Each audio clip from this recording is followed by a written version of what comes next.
Hi friends, back with video. In this video I will going to explain how oximeter works and what is the principle behind the oximeter and how to use an oximeter. Now I will just break the seal. After breaking the seal, you can observe the oximeter at the top and at bottom an user manual and a tag provided for the oximeter. After taking the oximeter, I will just take an tag and oximeter to a table. I will just going to tag the oximeter using a tags. Oximeter is a device which measures oxygen saturation in blood and pulse rate.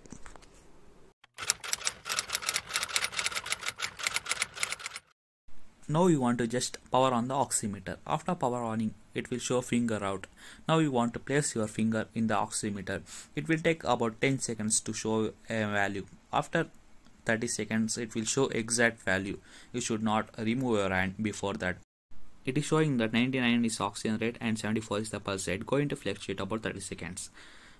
The oxygen saturation level 95 to 100 will be normal, 91 to 94 will be mild hypoxemia. If 86 to 90 it means a moderate hypoxemia, 86 below it is severe hypoxemia where the patient requires oxygen.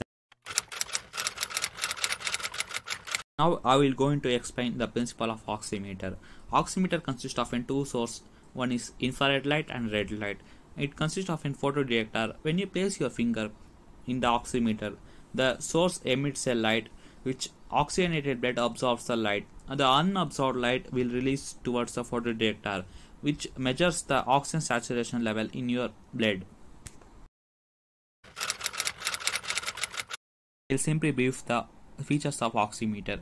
It is a two-color OLED panel display and it is 4-directional and 6-mode display in it.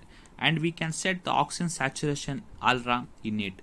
And we should want to place in two shells backside the body of it, which the oximeter is a fully strengthened, we cannot be broken. Thanks for watching video.